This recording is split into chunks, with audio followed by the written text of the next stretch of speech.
1 in 4 of the Medicare beneficiaries suffered some form of harm that while at a hospital. I mean, that's horrendous.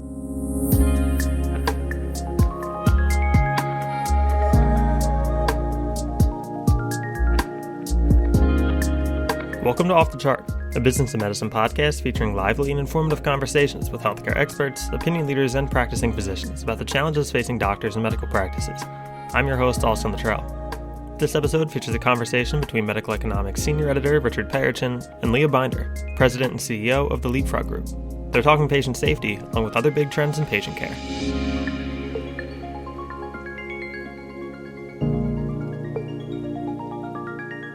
I'm Richard Perrichin, reporting for Medical Economics. With me today is Leah Binder, President and CEO of the Leapfrog Group, a leading national organization that advocates for patient safety. Thank you for joining us today. Thank you for having me. It's great to be here. And in year 2025, the Leapfrog Group is going to have a special anniversary, and we'll talk about that in a moment. I think most of our readers and viewers are familiar with your organization, but just for those who aren't, can you give a brief introduction? Sure.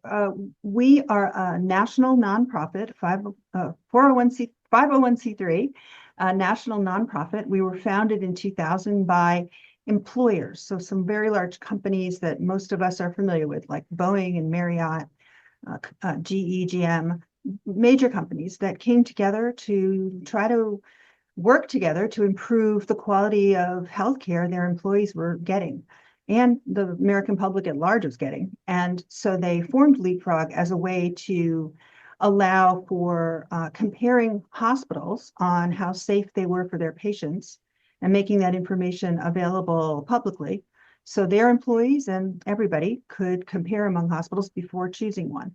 So really the idea was to use really a fundamental principle of a free market to try to improve the safety in particular of healthcare in the country.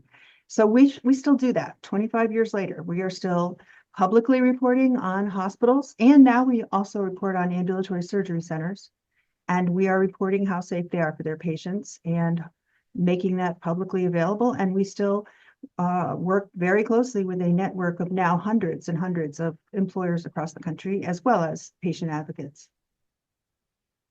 I know that there are, different academic and scientific studies that come out regarding hospital and health system safety. Either citing some of that research or maybe just in your own words, how would you describe the current status of patient safety in American healthcare, especially in hospitals and health systems? I think there's good news and bad news. So I'll start with the bad news. The bad news is that a lot of the data is quite disturbing. So there's just a couple of years ago, the Office of the Inspector General, which oversees HHS, came out with a study around Medicare beneficiaries using hospitals. And they basically pulled a random set of something like 800 records of Medicare beneficiaries out of hospitals. And they went through them to see how often those patients were harmed during the stay. And the results were really terrible. They were 1 in 4. 1 in 4 of the Medicare beneficiaries suffered some form of harm that while at a hospital. I mean, that's horrendous. I mean, there's just no other industry where a rate of 1 in 4 harmed would ever be tolerable. It's just not even close to it. 1 in a million, if you run a business like a automaker, at 1 in a million harms, it would be very high to you. I mean, 1 in 4 is really not good, really bad. So there's disturbing data. And then we still have estimates, but they're increasingly accurate estimates, I would say, on the numbers of people who die from preventable errors and accidents, infections in hospitals. I mean, they're not precise numbers, as I said, but they are more accurate than they used to be. And they're anywhere from 2 to 250,000 people, which would make it the third leading cause of death in the country. So that's the bad news. The bad news is it's terrible. It's a terrible situation. And the good news is it's preventable. And we know it's preventable in large part because we see it prevented. And we're seeing that from some extraordinarily successful hospitals that are showing us the way. And it's not just one hospital here and there. It's a good number of hospitals. And even hospitals that are still working on improving and still may not be the superstars in absolutely every aspect of safety are still showing us a pathway forward with one or two things. I'm seeing just extraordinary light coming from hospitals all over the country, where they're showing us that they can actually accomplish real change. So for instance, we had a poster session at our annual meeting back in December. And we, at the poster session, invited hospitals to show us what are they doing to improve on metrics that Leapfrog measures. And we saw extraordinary examples, but I will tell you that not all of those examples came from hospitals that got A's from Leapfrog. And we grade hospitals on how safe they are. And we have a kind of famous hospital safety grade. And some of those hospitals that were at our poster session had C's, and some of them even had a D. And those hospitals showed us, for instance, how they are improving on central line infection rates or how they've shown a reduction in falls. They are working hard and they're getting results. And so that's part of the good news. And we see that in national statistics. So it's not only anecdotal. It's not only what I see just going around the country talking to hospitals all the time. We see it in real data. There was a study that came out a couple of years ago from Yale. Yale has a program in health measurement that's just renowned. And they did a study looking at trends in hospital safety. The study was talking about different conditions that people come into the hospital for and how the complication rates were changing for those different conditions. So as a result, I think people overlooked the significance of the study to patient safety because it was sort of pivoting around these conditions like heart disease. But in fact, what they showed for patient safety was really pretty dramatic reductions in things like central line infections or other kinds of infections and adverse events. They showed really significant reductions, like 20 and 30 and 40% in some of them over the period of a decade. We've never seen change in patient safety before that. I mean, this is one of those issues that for those of us who've been in healthcare for a long time, we've talked about it forever. And the lament has always been, oh, patient safety, it never gets better, it never changes. Why can't we do anything about it? Pound our fists on the table. Why can't we do anything about this? That's been the lament, and we sort of do that still. But now we're seeing change and we've started to figure it out. So I think that's the good news, that we're on the right path. We figured something out in this country. We are getting that change. Hospitals are really intent on it, and we need everybody to pitch in because we can change this. We can save these lives. You know what? I think is a great segue because there is an element that I really want to make sure that I touch on here. We talked about this just kind of preliminarily, but as more physicians and especially primary care doctors are employed by hospitals and health systems, how do you see their role evolving to improve patient safety in those institutions?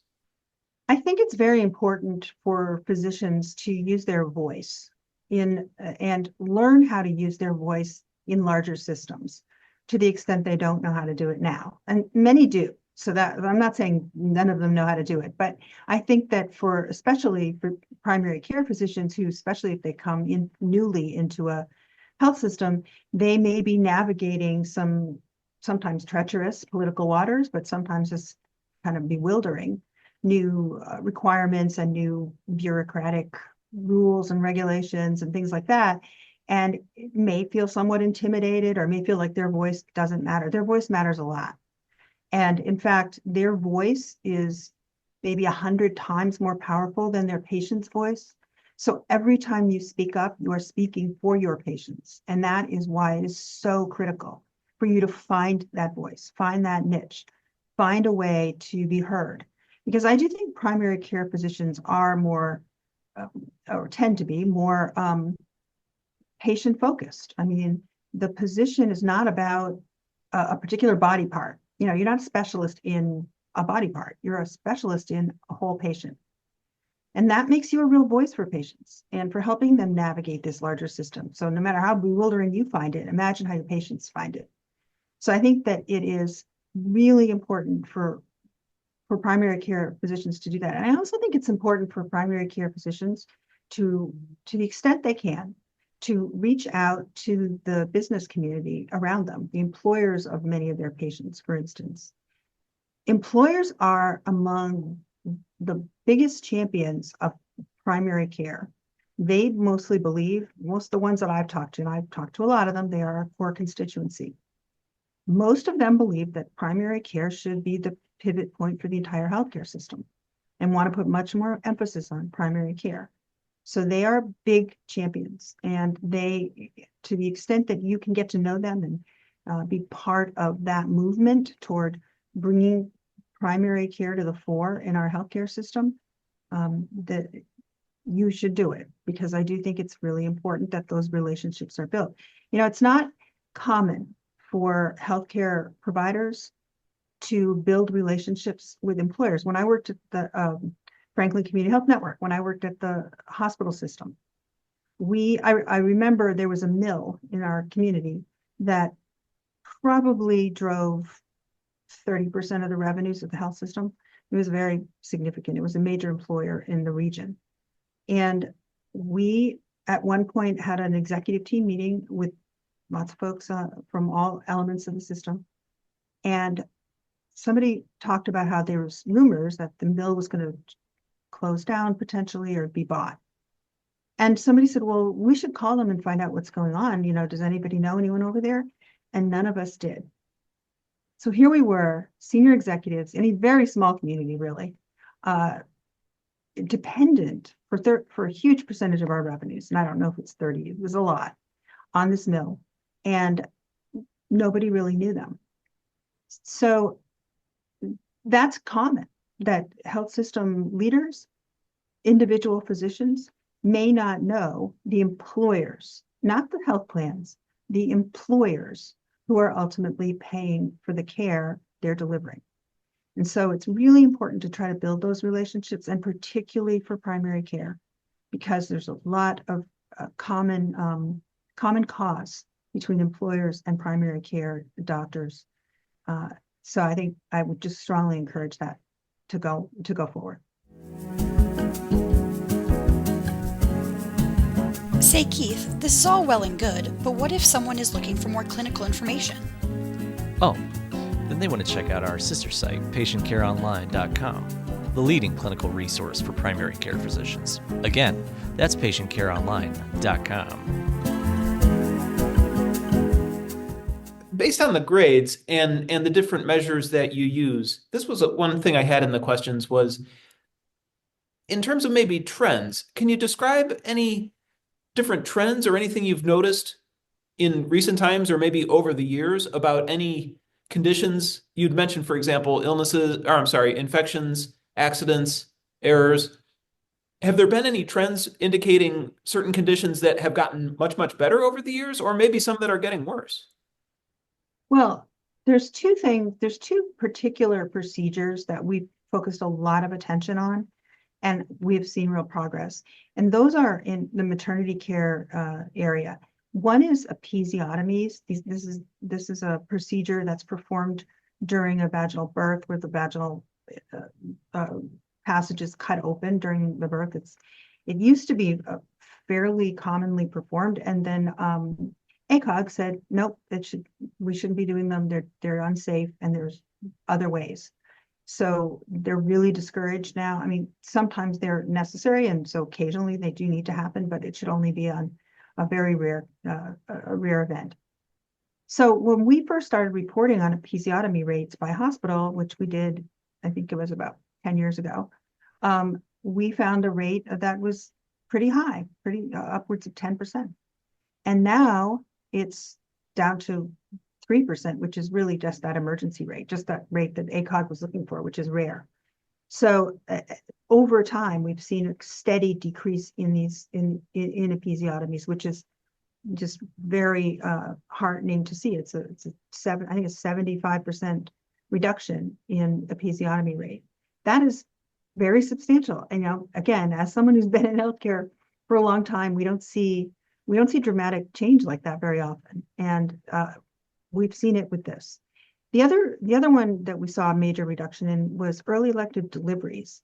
We started reporting those also about 10 years ago, a little more than that. These are deliveries that are scheduled without a medical reason prior to 39 weeks gestation. And they used to be fairly common. And when we first started reporting on it, it was like 17%, something like that. And now they're basically at 2 to 3% also. So another one where the decrease was like very dramatic and pretty rapid, considering how most things improve in healthcare, which is very slow. This was not slow. This was a rapid decrease. And there were a lot of others who got involved in that, and had been involved in trying to reduce early elective deliveries for a really long time, like March of Dimes, ACOG. They've been very active in trying to reduce them. I think, again, what happened that I think was special is that Leapfrog started reporting by hospital on rates. There's just something very powerful when you find out as let's say a physician at a hospital, that your hospital has a rate of 20% and the hospital next door has a rate of 2%, and you're wondering why. I mean, suddenly it becomes very real to you to understand why you have the rate that you do, how you compare, and what you can do to get better. Just, it's more compelling. It pushes the momentum forward. And that's what we saw with early elective deliveries as a great example of what transparency can do in galvanizing change. So we're very proud of those. And then we have seen just really, maybe not as dramatic as those two particular procedures, but we've seen really impressive improvements on in hospital-acquired infection rates and certain adverse events. We've seen much more deployment, much greater deployment of technology to improve safety. We have measured computerized physician order entry systems since the beginning. So for 25 years, we've been asking hospitals, are you entering orders through CPOE? And about 10 years in, we started asking hospitals that were entering orders through CPOE systems, we asked them to test the systems to make sure that they're catching common errors.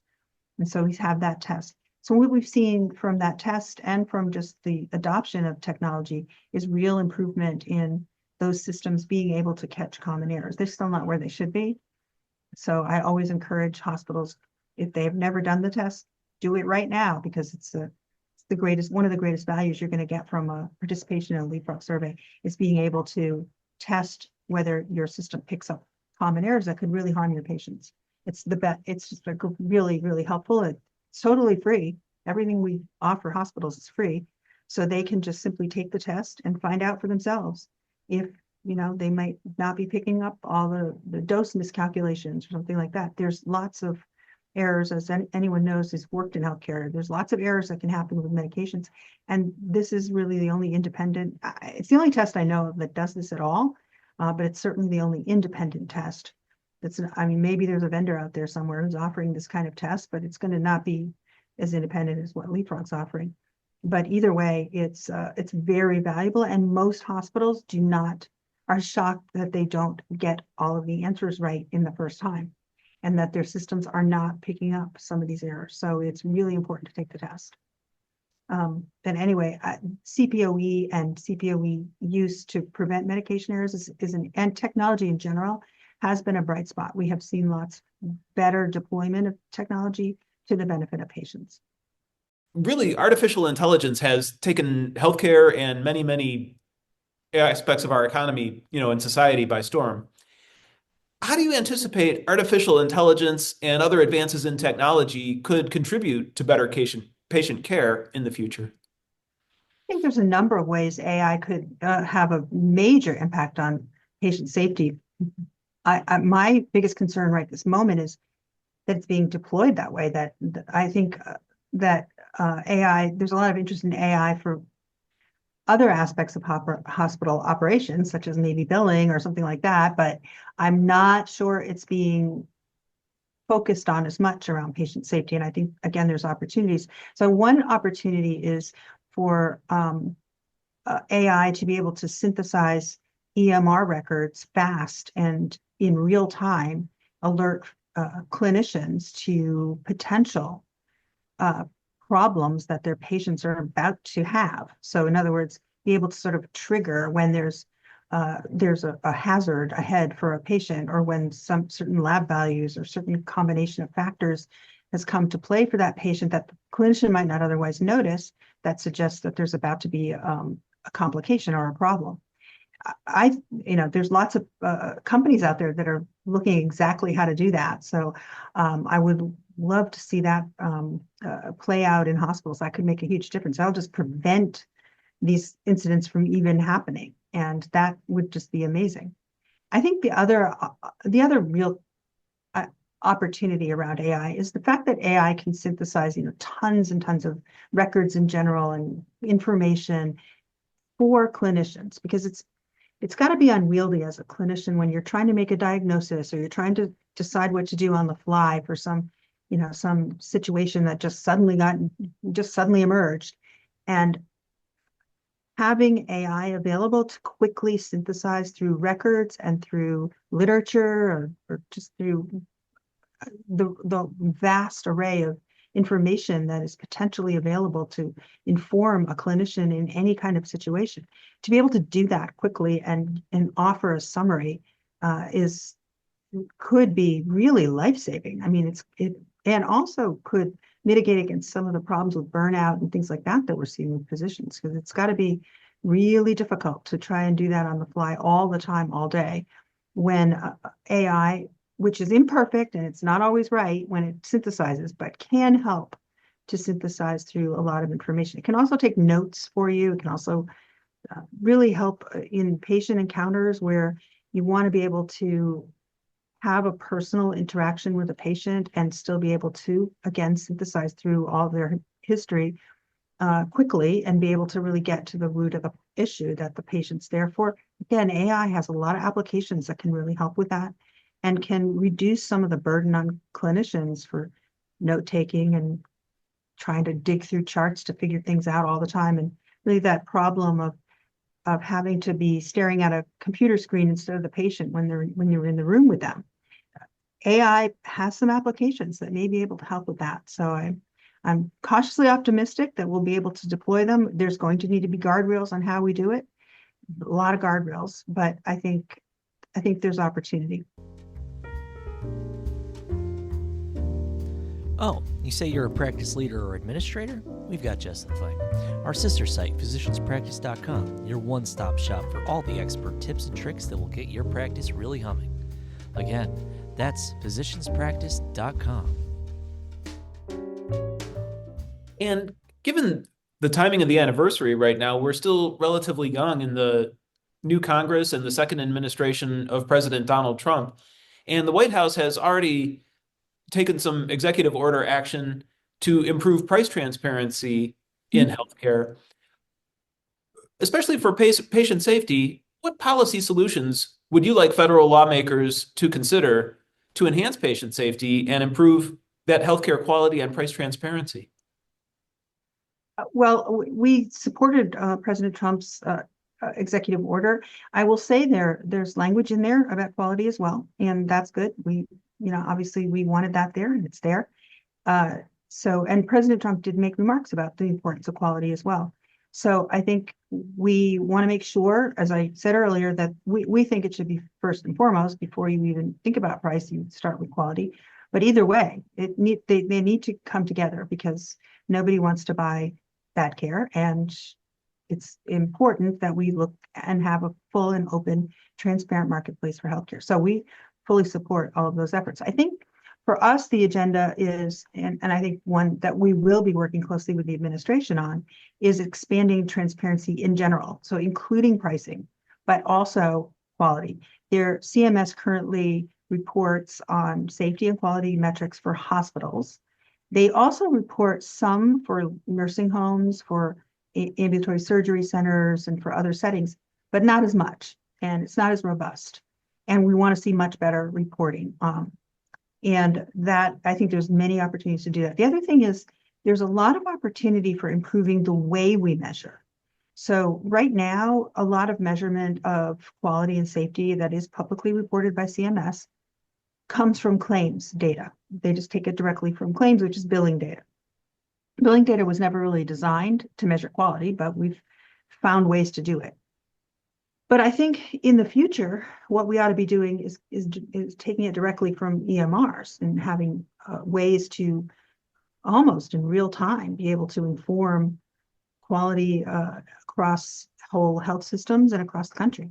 We ought to be able to download information again in real time out of EMRs or other digital mechanisms that will allow us to really monitor quality in a much more robust way and less burdensome way, so that hospitals just automatically, calculated for you. If you have an infection, it's reported through the EMR, and then it's calculated automatically as part of an overall rate for the hospital and the system and everybody else. I mean, those are the kinds of things that we actually do have the capacity to do now. And I know CMS has been looking at it. I hope that we can definitely improve on all of those methods. I think hopefully in a few years, we'll have a very different enterprise-wide way of monitoring quality and safety in hospitals and just across the delivery system. Like I said, thank you for taking the time. I've enjoyed our conversation, and we could talk about at least a half dozen other topics, I'm sure. What did I not ask about that you would like our readers and viewers to know? I would like them to know that those of us who are not clinicians are grateful to you, that you make a difference in our lives, and that is why all of us collectively, as a citizens, as a policymakers together, have put a lot of emphasis on healthcare. It's why it's one of the largest industries in this country, because we care deeply about our healthcare system. And so I think we get frustrated with it, and I think people can be very bitter and vitriolic sometimes about it, and very critical. We hear all those things, but it is also because we care so deeply about it that we act that way, and we hold healthcare to such high standards. 100%, 100%. You know what? I'm going to let you get back to the rest of your afternoon here. I just am grateful for your time. I enjoyed our conversation, and hopefully we'll get a chance to talk again real soon. Great, Richard. Thank you for reaching out. This is really interesting. Thank you for the in-depth conversation. Oh, yeah. Again, just many thanks, and hopefully we'll talk again real soon. Okay, take care. Thanks. Bye. Bye.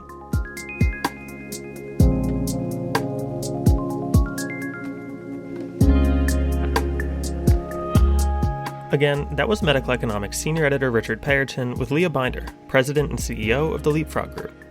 My name is Austin Luttrell, and on behalf of the whole Medical Economics and Physicians Practice teams, I'd like to thank you for listening to the show, and ask that you please subscribe on Apple Podcasts and Spotify so you don't miss the next episode.